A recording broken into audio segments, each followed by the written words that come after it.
I hear this all the time from patients. They'll say, I have nothing to stress about, but they're living out their past trauma in their body. Their body still is reliving that childhood trauma, and it's impacting their nervous system, which is raising inflammation levels. It's impacting their endocrine system, but it's stemming from their unresolved trauma from their past. Hey friends, welcome to Keep It Simple Sexy. I'm Christine Bullock, founder of KO Body Care, certified fitness trainer, and mom of 3 little girls who's just trying to juggle it all and feel as good as possible, all while helping you do the same. I'm so grateful that you're here. Now let's get started, sexy.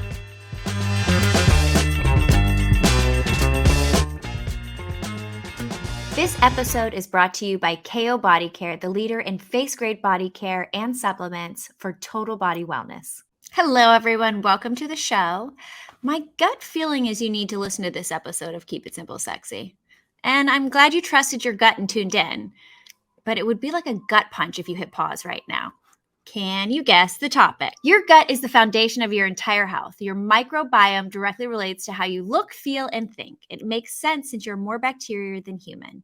When your gut is out of balance and inflamed, it can trigger other issues like autoimmune conditions, heart disease, type 2 diabetes, skin conditions, weight gain, acid reflux, asthma, cancer, anxiety, depression, and more. And research is just starting to uncover how much of your health your gut regulates. Well, I know our listeners loved the last episode with Dr. Will Cole, where we discussed overall inflammation. So today we're very lucky to have him back to share his newest research in gut inflammation. He dives into how our emotional health directly relates to our gut health and the opposite, how the gut relates to our emotions. For his new book, Gut Feelings, Healing the Shame-Fueled Relationship Between What You Eat and How You Feel, he illustrates how stress and shame can cause gut inflammation and sabotage your health in a process called shameflation. Dr. Cole is a leading functional medicine expert who consults people around the world via webcam and locally in Pittsburgh, my personal hometown as well, helping thousands to lose weight and regain vitality.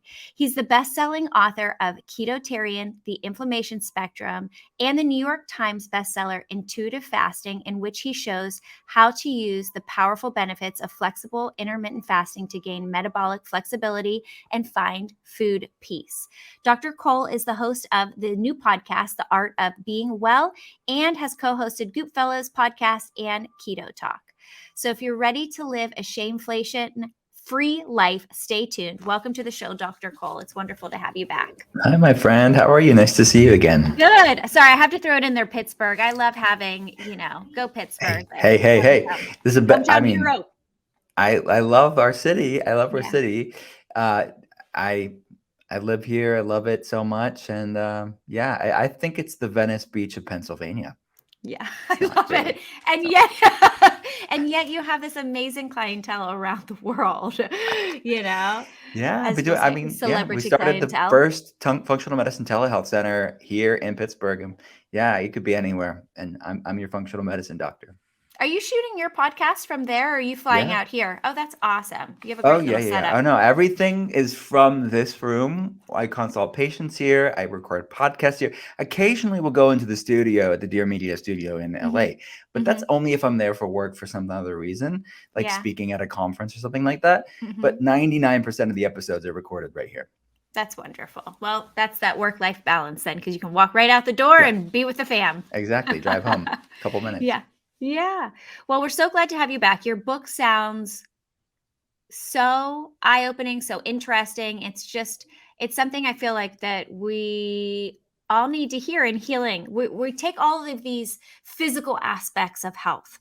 What can we eat? What can we do? And however much all of those are so important, there's such an emotional connection to our entire body. I kind of mentioned in the book title, Gut Feelings. So I can't wait to dive into this and learn more about it and find out how important my mental health is to my overall health. And it's a major part, right? It's a major part of many people's health. Like as the name implies, gut feelings, it's the physiological and the psychological. It's the bi-directional relationship between our thoughts and emotions and our physical health. And it's, as with all the other books I've written, it's just born out of my clinical experience of seeing this fact that mental health is not separate from physical health. Mental health is physical health. and the impact that our thoughts and emotions, how it impacts our hormones or our inflammation levels or our gut brain axis, our nervous system. But then conversely, how do physical things like underlying gut problems, how do things like nutrient deficiencies, chronic infections, we see a lot of mold toxicity, and people that have SIBO, small intestinal bacterial overgrowth, gut digestive issues, how that impacts their mood. And they think, oh, I'm just broken when they have the things like anxiety and depression or fatigue. But it's something physiological going on in their gut that's impacting their mood. So yeah, it's definitely important conversation, and I'm excited to have it when people read the book. And I feel like, I mean, for me, but I'm just saying this because I think there's so many people out there. Sometimes I fall off the bandwagon with like my meditation, things that for me, I need to set the day and it really brings me focused. And I don't have the emotional ebbs and flows so much throughout the day. I'm very focused because I have a third little baby right now that I'm dealing with. But just recently, I've started to get back to it, and everything, my diet changes. It's just everything is the chicken or the egg. It's so impactful. So I'm excited to open up that side for people as well. But can we move backwards a little bit first? So for, the episode back in January 2021 that you were on, or 2022, I think 2021, I don't know. Blame it on the third baby and SIBO. Yeah. Maybe I have SIBO too, but it's affecting my memory. But we talked about general inflammation, and I just can you dive in first and just talk about what lifestyle choices cause poor gut health for people who know nothing about this? Yeah. Just kind of a general statement. The physiological side of it, like the physical stuff, you have to look at food first, right? Every food we eat either feeds inflammation or fights it. So what I call the inflammatory core four, the four food and food ingredients that are most likely to disrupt your gut microbiome, which is where 75% of your immune system is, and inflammation is a product of the immune system. So number one would be gluten-containing grains. There are better versions of grains, certainly, but people are unaware that even these whole grains can be definitely a source of inflammation for some people. And there are, again, better versions, but I would definitely take inventory of your relationship with gluten-containing grains. Number two would be industrial seed oils like canola oil, vegetable oil, soybean oil. You could have maybe better versions of those, but they are extracted from the whole food form, like these plant oils. They're not in the whole food form. So now they're just extracted, isolated. Most of those higher polyunsaturated fat, omega-6 oils, in the context of a whole food diet, the modern American diet, the ratio between omega-3, 6, and 9, which are all these polyunsaturated fatty acids or PUFAs, we are very omega-6 dominant. And these industrial seed oils are contributing to the imbalance or the unhealthy balance between omega-3, 6, and 9. So be mindful of those. Third would be added sugar, which is no surprise to people. But even the pretty sounding, natural sounding euphemisms for sugar that are still sugar because they're just disguised and they make themselves sound healthier or more natural than they actually are. Like agave nectar is a good example of that. Because when people see that on a label, they think, oh man, there's someone just squeezing this agave plant into this bottle for me. And it's just so freaking natural. But the reality is it's higher in fructose and it's contributing to the amount of added sugar and fructose specifically that you're consuming in a day. So be mindful, read labels, and educate yourself on added sugar.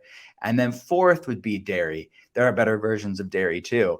But for the sake of simplicity, looking at the amount of dairy you're having, there's A2 milks and grass-fed organic that are better versions, certainly for some people. But even the healthier options, some people are over consuming them and their immune system sensitized to these foods and they shouldn't be having so much of it. So that's what I call the inflammatory core four: gluten-containing grains, industrial seed oils, added sugar, and dairy. Wonderful. And I'm sitting here smiling so big because I'm thinking about what I had for breakfast. I'm like, darn it. I didn't have much time, but I had inflammatory core four. Yes, it was. It was like I had like an English muffin with peanut butter, which I don't even normally do peanut butter, and like a jelly, like a healthier jelly. But I was like, and sugar and gluten and the oils are in the peanut butter, I'm sure. Yeah. So hey, look, shame raises inflammation levels too. That's what we're going to talk about today. Oh yes, perfect intro. There you go. Yeah, I'm okay with that. I'm just going to better myself. That's right. Okay.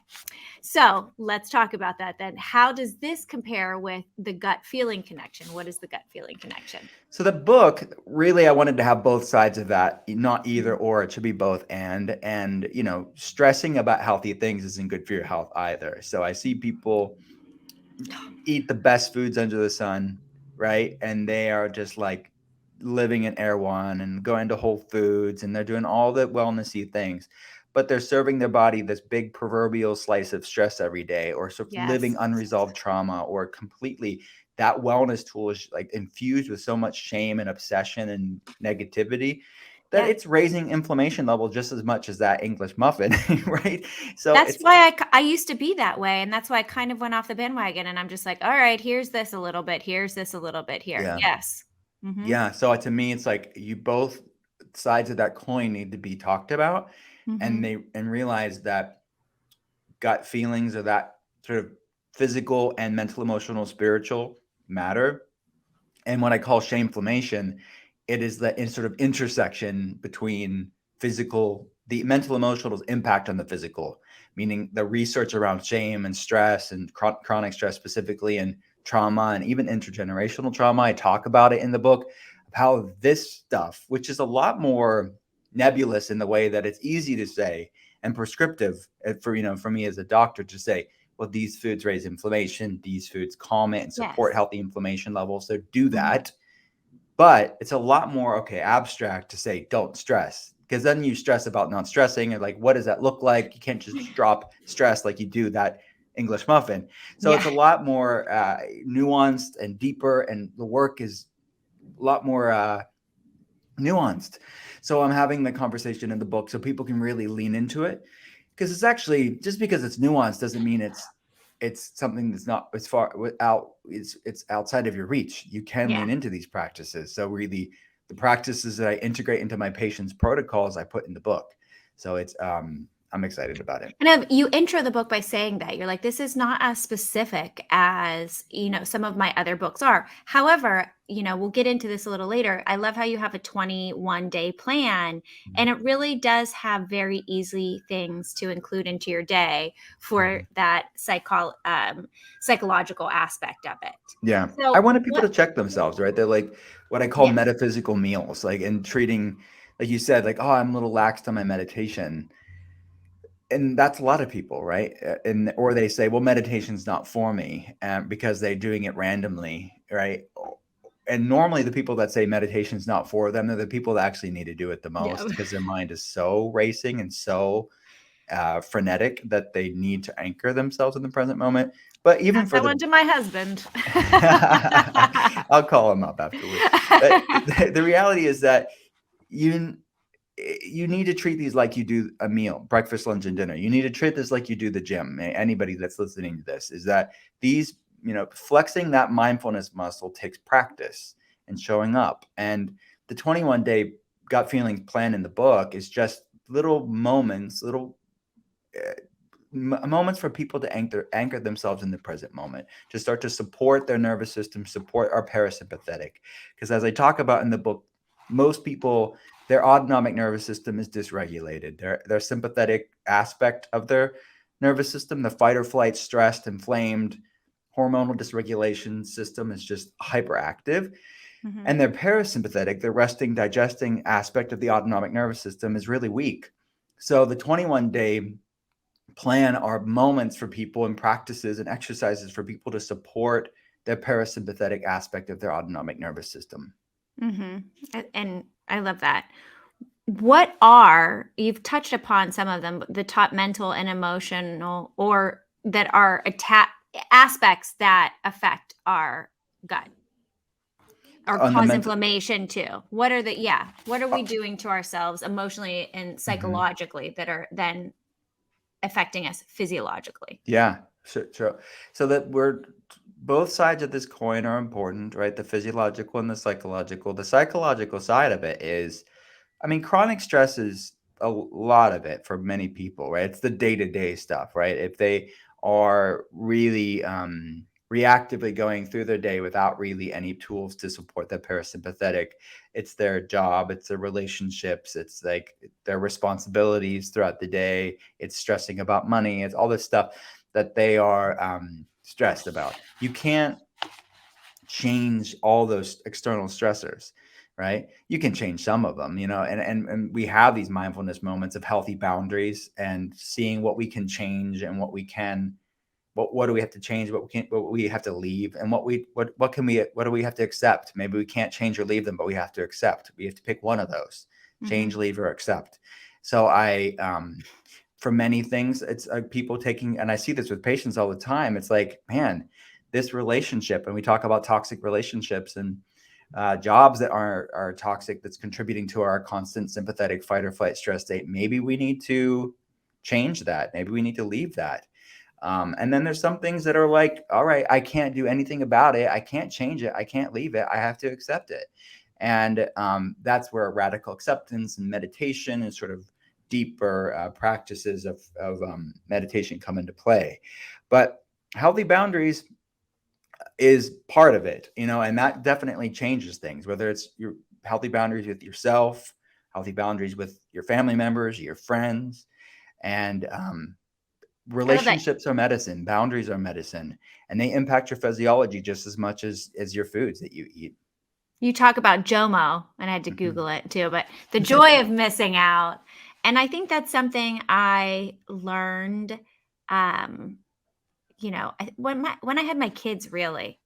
It was just like I want to spend more time with them, and I don't mind missing out so much, but that's like one of those healthy boundaries where I can't be there for my friends all the time. I can't even be there for my husband all the time and go to the events that he wants me to go to, because whether it's spending time with my kids or actually just having a moment to myself, or working on my projects, it's something that has created a lot of peace and whatever the word balance is for me, Mhm. peace of Yeah, mind. it's important. It is.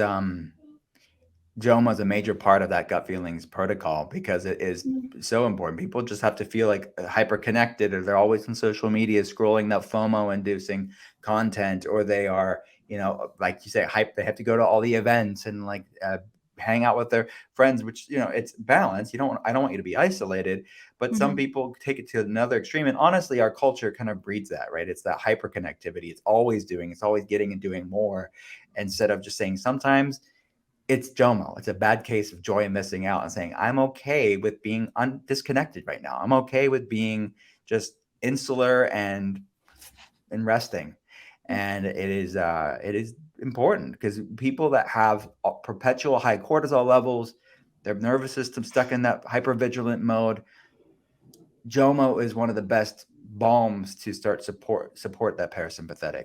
Yeah, I mean, even if you're not leaving the house, like you're saying, being on social Yeah. media all the time, you feel like you're missing out on your TikTok, Yeah. on your this, on your, flying through each of those instead of just taking a quiet moment and Yeah, I mean, that's why try it's and simple. relax. Like each day of the 21 days, there's a gut action and a feeling action, a physiological and a psychological. Sometimes the psychological side of it is turning off notifications on your phone, or Mhm, uninstalling apps, or unfollowing people that are kind of triggering that sort of FOMO energy. mhm. Um, that You is can just mute them so they don't know. Yeah, right. It depends on how you want to do it, but Yeah. yeah, I mean that's medicine. Mhm. If that decreases that can decrease people's stress tremendously, just doing that one action item. And you don't realize how much that's keeping that background anxiety alive, and Yeah. that's impacting your hormones. It's impacting your nervous system negatively. Mhm. So it's basically like eating a bin full of candy. Yeah, Truly, causing the inflammation and the sugar. absolutely. Yeah, I mean, there's so many things I wanna dive into, but in chapter 3, you talk about trauma, and I think this was so interesting how it affects your gut health. How does unresolved trauma manifest in the body? yeah. So you can't be a human without trauma, and there's like big T trauma, small T trauma. The reality is that word is used so flippantly in our culture today. So I really talk about the research of, what does the scientific literature show when it comes to specific types of trauma. And one of the things that we have patients fill out when their initial consultation comes, we have them fill out what's called an ACE score, or adverse childhood experience score. We start there, and then we go out of childhood and really look at throughout their life, marriages, relationships, situations that they've gone through. But a lot of it begins in childhood, and there's a lot of studies that show that people that go through childhood trauma are at an increased rate of having autoimmune conditions and it triggering that genetic predispositions for autoimmunity before people could even make decisions, right? Before they're even having any agency over their life, many people are really they get a bad start at life. They get Yeah. a disadvantage. There's so much disadvantage Because your early body on. goes into a stress mode early. It Oh yeah. learns stress mode early. I know because I went through it and now I can see, well in junior high it started and it's like I've always had to have 3 jobs and I have to teach my body to relax even when I'm in a Yeah. safe mode. Right.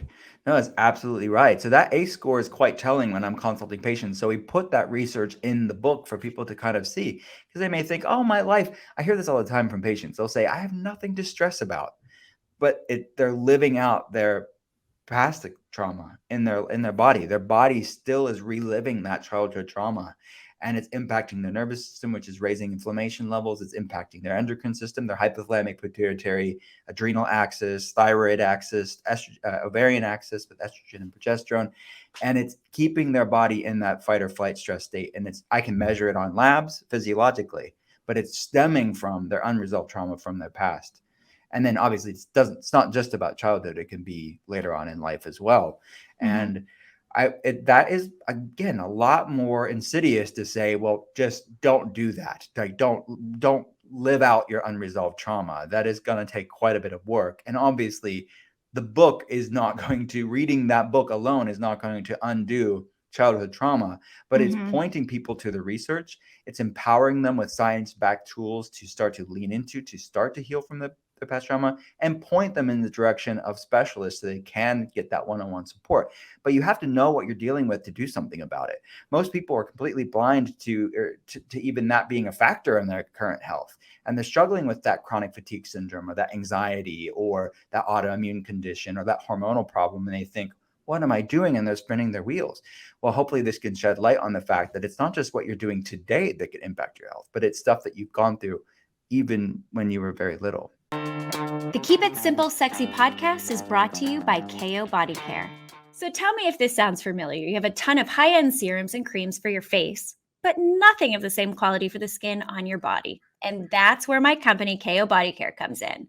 Our skincare products are made with the same powerful, transformative ingredients as luxury facial products, but they're formulated just for the skin on your body. The same goes for our supplements. We use only the highest quality, clean, plant-based ingredients that help your skin glow from the inside out. My 2 current firming must-haves are our concentrated firming serum. It's our award-winning total body serum to firm, tone, and deeply hydrate topically. I love to add it with our Skin Perfect Next Gen Collagen. It is so much more than just a marine-based collagen. It also has hyaluronic acid, phytoceramides, trace minerals, antioxidants to protect your skin, boost your collagen elastin, and help your skin glow from the inside out. If you're wanting to learn more about KO Body Care supplements and skincare, head to kobodycare.com and use KISS20 for 20% off your first purchase. Is that considered intergenerational trauma? Or is So that intergenerational trauma, the research is fascinating. So we put it in the book. I had to include the research in the book. It was so compelling. It's different studies done on the fact that, you how families can pass heirlooms from one, Yes. generation to the next. Well, this is sort of a genetic epigenetic heirloom that people can actually, family members, moms can pass their trauma to their children actually through pregnancy. And it actually has been shown in the scientific literature to shift different genetic expression in the body. And they're more prone to these hyperinflammatory, hypervigilant autoimmune issues, different metabolic issues like type 2 diabetes can be linked to the trauma that even few generations back has experienced. So they've done this research on very extreme situations, different famines, different genocides, different war times, World War II specifically, and different famines and wartime in different countries as well. And the fact that one generation, 2 generations, 3 generations down the line, your grandparents, what they went through is impacting your health today, because it's fascinating. So what seems science fiction is now quite substantiated in the scientific literature. And then that's an even bigger thing to unpack. I'm responsible for not only I myself, but my know. grandparents. So I know. that is Or the I just trauma like, work. and so many generations down, it kind of brings a tear to my eyes. Like I have goosebumps this whole time, but like it brings a tear to my eyes too, thinking of how much responsibility I have to fix things, you Right. know? Right. And just as trauma can be uh, can be passed on, so can healing. And I Yeah. see people all the time around the world break that generational shackles Hmm. and start having a new legacy passed on to their kids and the generations they'll never meet. So it's really a message of empowerment, a message of what can we do today. It's like that Maya Angelou quote: "When you know better, you do better." We all could have done better, as people or as parents. I think of my kids as, my son's 16, my daughter's 13 at this point. I think even now, since they were born, so much of this research is coming out. It's like it's not too late. What can we lean into to really start to cultivate these things, not only for ourselves, but for our families as well? Hmm. Yep. Um, Speaking of, in the talking about our gut feelings, you talk about how sugar has an effect on our gut and alcohol, and I kind of want to group them together a bit because alcohol is sugar. And I say this, I just want to say this, as we have at my leftover candy bin from Halloween. From no kids coming to our house over here too. I keep trying to give away. But how does this have an effect on us? Man. Well, our gut and brain are formed from the same fetal tissue, as you kind of said Mhm. in the opening. I mean, they're 95% of serotonin is made in the gut, stored in the gut. 50% of dopamine is made in the gut, stored in the gut. And if you even think about it, the intestines kind of even resemble the brain. There's a reason why the researchers refer to your gut as the second brain. So Mhm. absolutely, the foods we eat impact our neurotransmitters, impact the way that our mood is expressed in many different ways. Mhm. One of those ways that food, mainly sugar, is a major part of that, as far as the research is concerned, is we are what our microbiome eats. The microbiome is the trillions of bacteria in our gut, as you mentioned in the opening. Depending on the study that you're looking at, we have about 100 trillion bacteria and about 10 trillion human cells. So we're about 10 times more bacteria than human.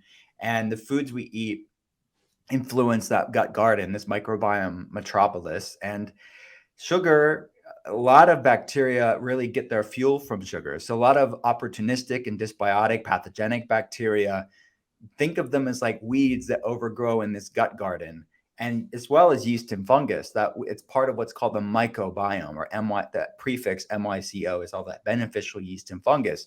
But it's subject to the Goldilocks principle: not too high, not too low, but just right. It's homeostasis. So we don't want bacterial overgrowth. We don't want yeast and fungal overgrowth. Imbalances of our microbiome, overgrowth of these opportunistic and pathogenic bacteria, are a causative root, meaning that it's not just correlated in the scientific literature.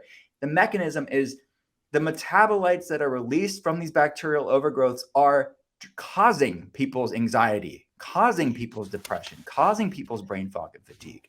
So to understand people's brain health issues, you want to look at where most of neurotransmitters are made and stored. And that's just through dysbiosis in the gut, let alone the inflammation side of it, which there's a whole field of research called a cytokine model of cognitive function. It's research looking at how cytokines, which are pro-inflammatory cells, how are cytokines impacting how our brains work. So things like anxiety and depression and mood swings and irritability and these type of things are associated as neuroinflammatory. So sugar can impact it in many different ways. And to tie alcohol in, like you said, a lot of alcohol has a lot of sugar in it. But alcohol, even the low sugar stuff, alcohol is a neurotoxin. So it's very much associated with increasing leaky gut syndrome, just like sugar is. It can really disrupt the balance of the microbiome. It can raise inflammation levels in the body. So I call, we started the conversation with the inflammatory core four, but really the fifth one is alcohol, if you had to add one more. Wow. And it's funny. I wanted to bring it up too because I feel like I hear so many of my girlfriends talk about the direct relation the next day they wake up from drinking and they feel depressed, down, moody, anxiety, and more anxiety about the day. They don't know why. And I know I've been there myself, and I'm like, I don't go through those kind of mood swings, but I can be like, I don't know what I'm doing today. I'm like, why do I feel this way after a few glasses, like 2 glasses of wine? But I think that anybody that's ever felt that can feel this direct relation that you're talking about Yeah. to your gut feeling connection from that. Yeah, it's gut feelings playing out in someone's life, you know. On top of that too, alcohol is higher in histamines, and I see this a lot clinically when we're looking at labs. People that have underlying gut problems, SIBO, it is associated in the research with histamine intolerance. So many people, their brain is actually rich with these histamine receptor sites too, and it acts as a neurotransmitter. So it's the histamine intolerance, even if it's a low grade histamine intolerance, is really what's contributing to the moods, like irritability, anxiety, that type of stuff.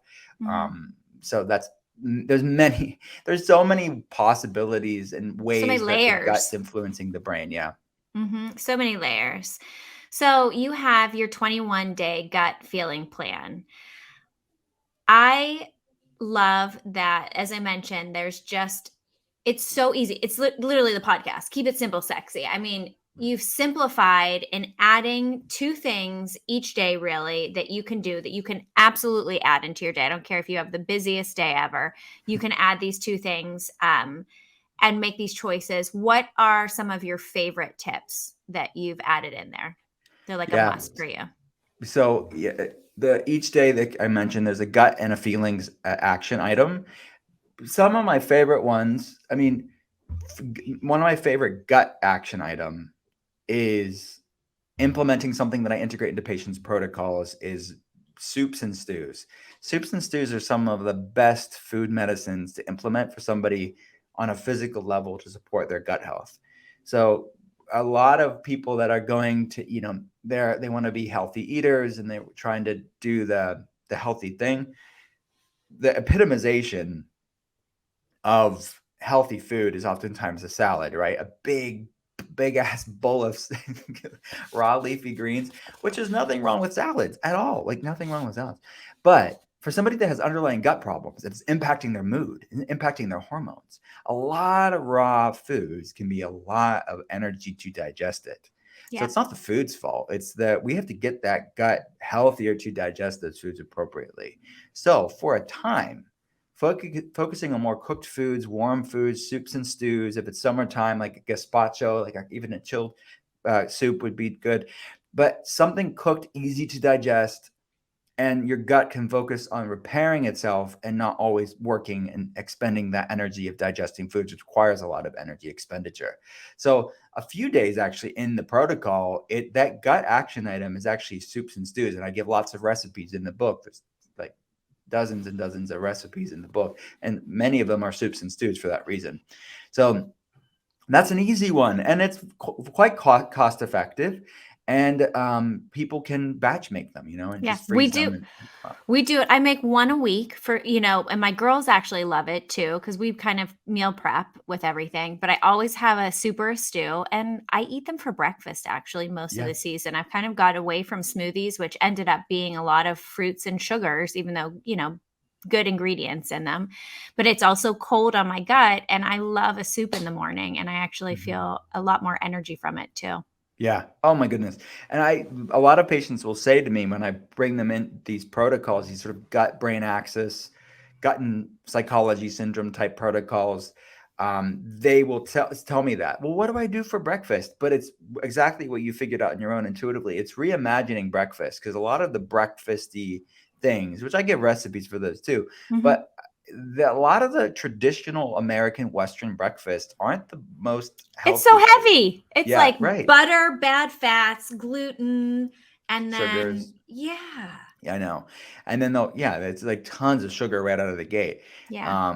And yeah, so focusing on something more nourishing in that way, something more savory in the morning can be really helpful for the gut. And different brothing and souping protocols can be great tool there. So that's probably my favorite guide items in the 21-day plan. And then the feelings, there's so many feelings. You can Ones, name a there's couple. different. I know. I want to know more. Yeah, there's like somatic practices, something simple like different ways to use physical movement to anchor yourself in the present moment, to start to support the regulation of your nervous system. There's a day where we talk about hygge, sort of the Danish Scandinavian way of creating calm, and jomo, and that way, that joy of missing out. And the research around Shinrin-yoku, or forest bathing, which is the Japanese term, just using nature as a meditation and taking it in with all of your senses, and doing that for 15 minutes a day has been shown in the research to really support that parasympathetic, lowering cortisol levels, balancing the immune system in a positive way. So those are a few of the days. But each day there's this like sort of out of the box practice for you to sort of cultivate that parasympathetic aspect of your autonomic nervous system. I mean, I know this is a hard question, but if you had to give it a psychological versus the physiological, the mindfulness versus those active practices of eating and all of that we're doing, where is the ratio on this that we really need to be focusing on for somebody who's just getting into it? Yeah, it's Just do both on 21 days, yeah, right? I And would then say go this. from there. It depends. I'll tell you, a lot of clinical insight that I have is that I see people that do one versus the other more. Like they have the diet dialed in, the food dialed in, the supplements dialed in. And then their side is more like they have to deal with the feeling side of it a lot more. And it's a lot more uncomfortable for them. It's a lot more new to them. They start to flex that mindfulness muscle. It's weaker. And then I see people on the other side. They've done all the spiritual work. They've done every sort of out of the box spiritual practice, trauma work, shamanic work, therapy, years and years of therapy, but they haven't dealt with the physical side of it. They haven't dealt with the food side of it. And then obviously I see people that have work to do in both categories, which is most of us, I think. So it depends on the person, right? We all have our different confluence of factors that are giving rise to their health problems. But my point in the book is, my point I see clinically, is that we need to take inventory of all of the physiological and the psychological facets that impact how we feel today. So they're both important. They're both certainly important. And one will probably come easier than the other for you. When you were doing your research and writing the book, was there something that really stood out to you that you realized that you were missing in your life, and you know, really inspired you to add it back into your life? What would it be? I mean, honestly, as a writer, it was, to me, it just deepened my appreciation for these aspects of health, and more, I would say, more on the feeling side of it, right? It's like on a clinical nutrition side of it, it's that's where I spend a lot of my focus on as a functional medicine doctor, and the physical stuff and the data, and like how these things, whether they be herbal protocols or dealing with people that have mycotoxicity and like different biofilm disruptors and detox support and binders and antifungals. That's all the physiological stuff. But we always implement the feeling side of it in patients' protocol. But I think naturally, when you're looking at data and labs, it's easy to go to, we have to move the needle on this patient's lab to get them better. But it's our Western mind that doesn't give the psychological feeling side of it the gravity in which it deserves. Because I have to tell you, the research kind of reinvigorated that for me clinically, and kind of repositioned my focus on both. But I have to say, I see that play out in people's lives. The patients that are the most consistent with the mind-body practices, whether that be something like EMDR for people that have unresolved past trauma, or somatic experiences, or forest bathing, or consistent with their grounding practices or their breath work, they are supporting their immune system and the gut-brain axis in such a powerful way that all the physiological things that we do happen a lot more unimpededly, because they're congruent with that healing. So yeah, for me, it just deepened how I see this play out in people's lives so much more. Not only does it happen probably more consistently where they can stick to a program on the other side of it, you know, diet, all that, but I'm sure what they're doing and what they're eating, it's not like, you know, fighting back and forth. If you help to reduce the inflammation over here, it's becoming that much more effective as well. Yeah, it really is. It's meeting both sides are meeting in the middle to support their healing. Because yeah, you're right. If it's you have one wound at the other, you're at war with the process is at war, and it's just incongruent, and incongruency slows down healing.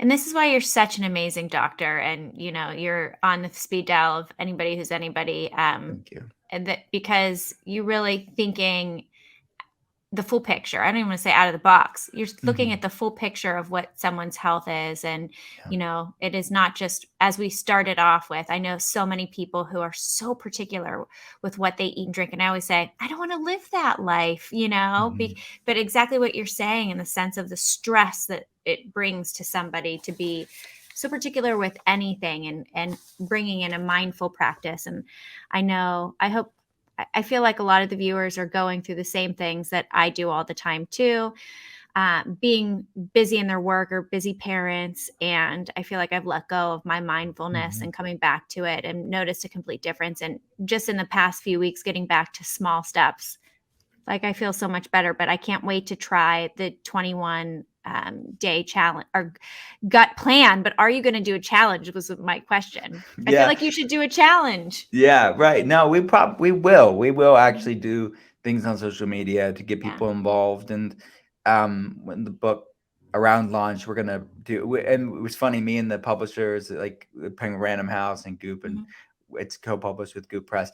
We were talking about the word challenge probably isn't the most appropriate word, so That's we're true. trying to think of the word, like we don't add stress to people's life, Oh, but I yeah. think like a reset in some ways could be a good Mhm. way, because I want people to pick these things up, experience them, and then obviously this is going to be so much more than 21 days. The 21 days is just to lean Yeah. into and sort of flex that mindfulness muscle. But after that, it's like, well, which ones resonated with me the most? Maybe it was breath work on day 7, or maybe it was the soups and stews on days 3 and 4, or maybe it was the somatic practice on day 11, whatever. So I want people to really sort of, after the 21 days, what gut action and the feeling action are they going to keep in their life and be consistent with it? Because it's so unsexy. Is consistency is key, Mhm. because these things are not going to be sorted out overnight.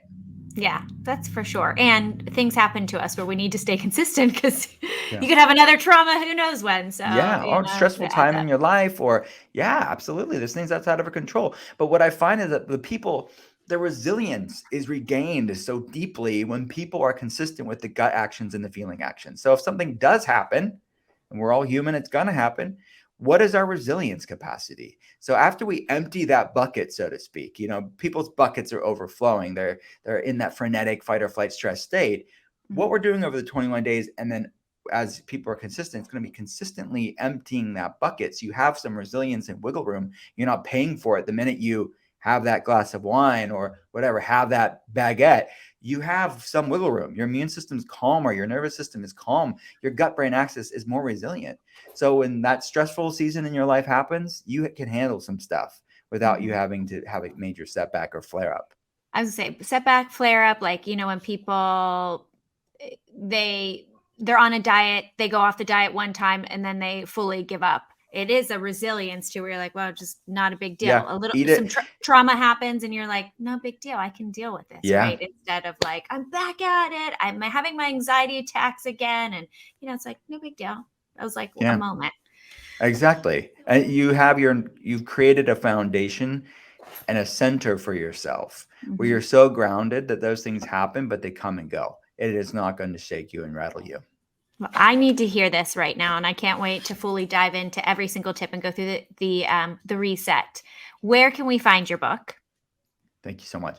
Everything's well, you can all the links to all the stuff around gut feelings is at drwillcole.com. So just go to the gut feelings page at drwillcole.com, and we're giving away tons of free stuff around the book launch. And yeah, it's all there. But they can also get the book on Amazon, Barnes and Noble, Target, Indie Books, all that stuff too. Pretty much everywhere. Easy Anywhere. peasy. And the Yeah. rest of his books are amazing too. I have every single one of them here. So thank you so much for coming on. And you guys, if you're not doing it for yourself, you're doing it for generations to come. Yeah.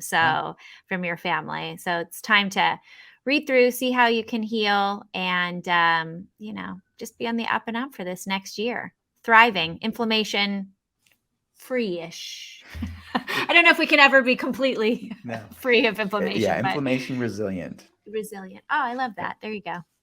Well, thank you, Dr. Cole. I hope you have a wonderful evening there in Pittsburgh, and it's just wonderful seeing you guys. Our viewers absolutely love you. Great to see you. Thank you for having me back. Thanks for listening. Make sure you're subscribed, and feel free to share this with a friend or family who needs to hear it. Have questions you need answered? Text me at 1-310-361-8697. Make sure you're following me on social at Christine Bullock, and have a healthy, happy week. See you next time.